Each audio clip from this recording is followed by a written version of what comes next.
भाई अपने बीच में बैठे पत्रकार समर बहादुर रघुवंशी जी से चाहूँगा कि वे आवें और अपनी बातें कहें। समर बहादुर रघुवंशी जी। क्या ये चल जाएगा क्या वहाँ? नहीं, नहीं, यहीं सेट है ना? यही ठीक है। ठीक। भाई आज का दिन ये किताब जो मेरे हाथ में आई है और जो इन्होंने इतना संकलन किया है, इससे हमको एक चीज़ लगती है कि क्या शहर है क्या गंवई। आपने जिस ग्रामीण क्षेत्र में रह करके यह उपलब्धि दी है, इससे मुझसे लगता कि और इससे क्या हो सकता है। चलिए, बहुत बहुत धन्यवाद। मैं इसी के साथ अपने दूसरे पत्रकार नहीं, अच्छा ठीक है। और मैं हमारे बड़े भाई सुशील चंद्र मिश्र जी थोड़ा देर से आए हैं। मैं चाहूँगा कि उसके पहले हमारे एक दूसरे नए रचनाकार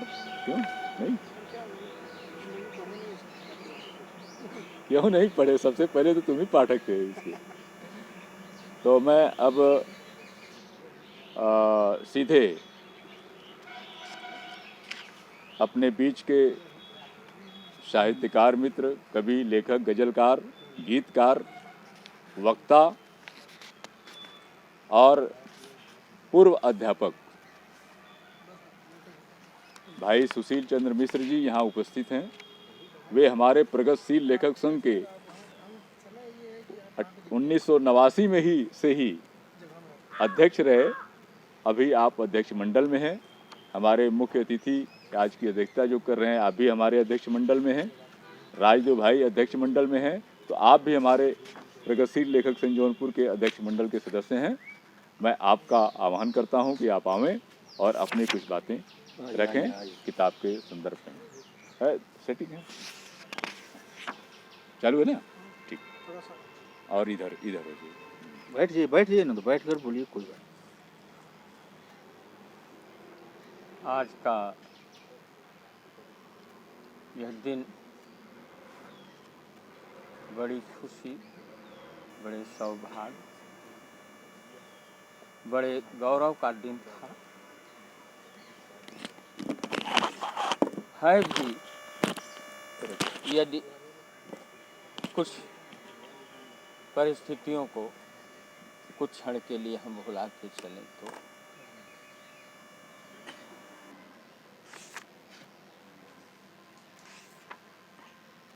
इस अल्प सभा में अध्यक्ष का दायित्व तो संभाल रहे हमारे बगल में बैठे हैं भाई साहब, भाई जमुना जी,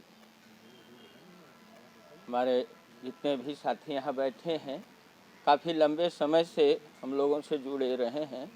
बच्चे हैं, बच्चों का उत्साह प्रशंसनीय है और उत्तरोत्तर हम प्रेरित करते रहेंगे। आज जिस पुस्तक, काव्य, ग्रंथ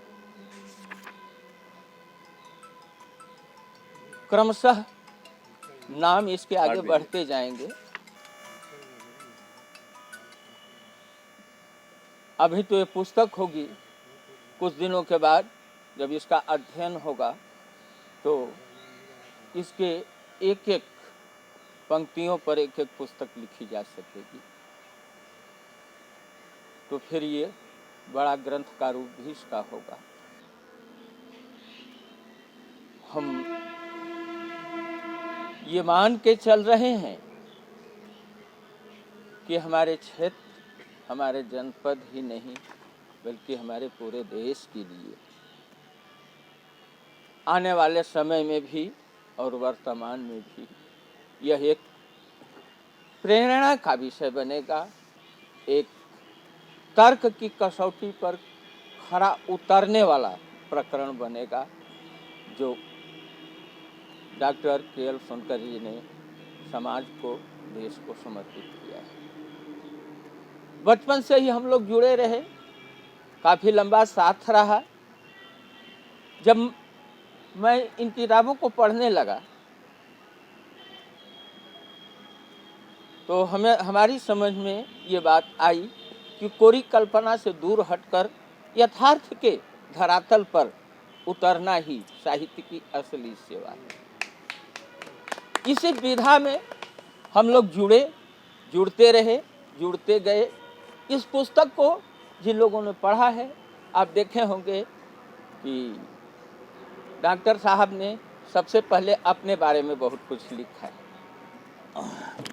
एक स्वस्थ परंपरा, चाहे खड़ी बिरहा गाने की रही या कजली दंगल की रही, एक वंशावली है जो इसमें तन मन से जुड़ी रही, पिताजी भी और पितामह जी भी। उससे पहले की बातें तो मैं नहीं जानता हूँ, न तो इन्होंने कोई जिक्र ही किया है। लेकिन ये 4 पीढ़ियाँ, 3 पीढ़ी तो हमारे आंखों के सामने है। चाचा जी को भी हमने बहुत अच्छी तरह से देखा था, पास बैठ करके उनकी बातों को, उनके दुख दर्द और उसके प्रस्तुत करने के तौर तरीके और उनकी आध्यात्मिक जिंदगी, ये सब कुछ जानने का अवसर मिला। डॉक्टर साहब साथ हैं और अगली पीढ़ी भी हमारे साथ जुड़ रही है, बड़ी अच्छी बात है, बहुत सराहनीय कदम है मेरे भाई। एक कहावत है, जाके पैर न फटी बेवाई, सो क्या जाने पीर पर आई। मुझे वह दिन याद है,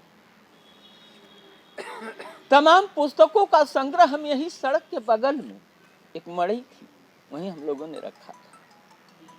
यहीं के किसी सिरफिरे ने लगा के काट जला दिया। आयुर्वेद की पुस्तकें, चिकित्सा शास्त्र की पुस्तकें, साहित्य की पुस्तकें, और डॉक्टर साहब भी जब गजल कव्वाली बिरहा लिखते थे, वो तमाम सारी रचनाएं सब की सब वहीं जलकर राख हो गई। बहुत मोटा ग्रंथ तैयार हुआ होता अगर उन सबको भी संकलित कर दिया गया होता। अब तो हफ्ते में एक आध रचनाएं हो जाती हैं। उस समय तो जब दंगल चलता था तो एक एक दिन में तमाम जितने दाव आते थे सबका काट लिखना पड़ता। कई रचनाएं एक एक दिन में तैयार होती। वो स्थिति भी हमने देखा हम लोगों ने। फिर समाज की स्थिति के बारे में क्या कहा जाए, सब लोग देख रहे हैं, भुगत रहे हैं। राजनीतिक परिवेश क्या है, एक कविता अभी अभी हमारे आंख के सामने आ गई और हमारे दिमाग की दशा प्रतिकूल परंपराएं पकड़ते गए हैं लोग, प्रतिकूल परंपराएं पकड़ते गए हैं लोग, रहनुमाए खास को छलते गए हैं। जिसका विरोध कर रहे सड़कों पे निकलकर उसी में बहरहाल जकड़ते गए हैं। जरा देखिए क्या हमारा, हम इसको अपने पास पड़ोस वालों का, बुद्धिजीवियों का भोलापन कहें, व्यवस्था कहें, क्या कहें, हम जानते हैं कि इससे हमें दिक्कत है, ये हमारे लिए खतरनाक है। हम आत्मघात को जानकर भी करीब लाते जा रहे हैं, सर पे चढ़ाते जा रहे हैं और मिटते जा रहे हैं, तबाह होते जा रहे हैं। यह स्थितियां पूरी दुनिया में हैं, सब लोग देख रहे हैं। भारत की बात तो है, दूसरे देशों में भी है, लेकिन इसकी सच्ची अनुभूति जिसने किया है उसकी कलम जब शब्दों को प्रस्तुत करें वो कुछ और होगा। और कोई एसी में बैठकर पत्र पत्रिकाओं में पढ़कर सुन करके उस बात को लिखेगा तो भाव कुछ और। यही है यथार्थ। डॉक्टर साहब ने यथार्थ को बखूबी समझा है और उसमें जो कुछ भी खतरनाक रहा है उस तरफ भी इशारा किया है। यही नहीं, कुछ अच्छा भी रहा है तो उसको भी इन्होंने प्रशंसा की निगाह से भी देखा है। ऐसा नहीं है कि झाड़ू उठाए तो जो भी सामने आया सबको बुहारते चले गए। अगर उसमें एक दाना भी खाने लायक है तो उसको डॉक्टर साहब ने चुन करके अलग रख लिया है। कहीं कोई चिड़िया, कोई जानवर, कोई बच्चा, कोई भूखा एक दाना पा जाएगा तो उससे भी उसको कुछ क्षण की राहत होगी। सबसे बड़ी विशेषता जो इस पुस्तक में हमें मिली यही मिली कि जब इन्होंने अपना हथियार उठाया तो आंख मूंद करके नहीं चलाया, निगाह खोल करके जांच परख करके कुछ अच्छा है, उपयोगी है, लाभदायक है, जनहित में है, लोकहित में है तो उसको इन्होंने समेट करके रख लिया। ये चीज बहुत कम देखने को हमको मिलती है। प्राय ऐसा होता है कि जब प्रवाह में लोग झोंकते हैं तो झोंकते ही चले जाते हैं, फिर इधर उधर देखने की कोशिश नहीं करते। और तो बहुत ज़्यादातर रचनाएं ऐसी हैं जिनको काव्य मंचों पर हम लोग परस्पर साझा किए हैं, देखे हैं, पढ़े हैं। और कुछ रचनाएं ऐसी भी हैं जो मंच के स्तर की नहीं रही, वो नितांत साहित्यिक रही हैं, उन्हें भी आपने इसमें स्थान दिया है। और अभी तो ये गज़ल का संकलन है, आगे बहुत सारे संकलन बाकी हैं, काव्य संकलन है, गीत संकलन है, बहुत सारी चीज़ें हैं। और सच तो यह है कि इस प्रकार के संकलन को इन्होंने प्रकाशित करा करके हमें भी यह प्रेरणा दिया है कि हम लोगों को भी अब इसमें आ जाना चाहिए।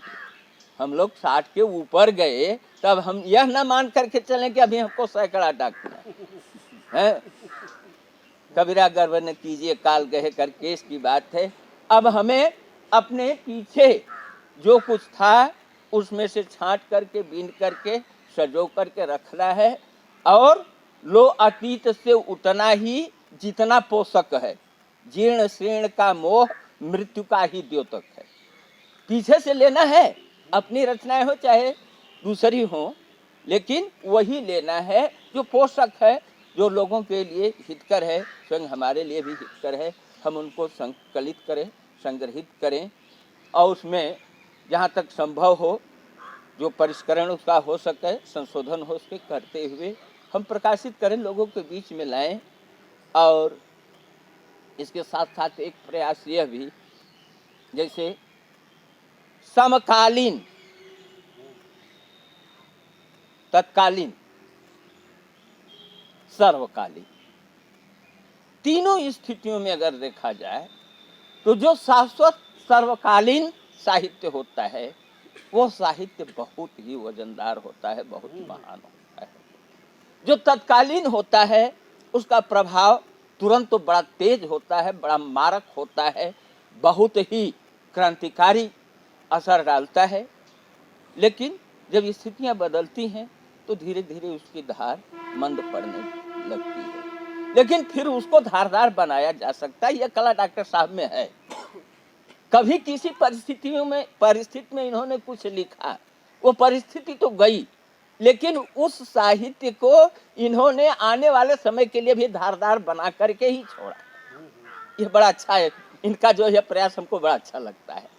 तो इस प्रकार से हम अब इसको मैं ग्रंथ ही कहूँगा, अब किताब नहीं कहूँगा। मैं इस ग्रंथ को हाथ में लेकर के बहुत गौरवान्वित महसूस कर रहा हूँ और मुझे उम्मीद है कि हमारा पूरा प्रगतिशील लेखक संघ ही नहीं, पूरा हिंदी साहित्य इस पर गौर करेगा और अपने लिए कुछ न कुछ उपयोगी अवश्य पाएगा। यहाँ तक कि जो रूढ़िवादी हैं उनको भी प्रगतिवादी बनाने में इस ग्रंथ का सहयोग प्राप्त होगा। इन्हीं बातों के साथ मैं अगले वक्ता के लिए स्थान दे रहा हूँ। धन्यवाद।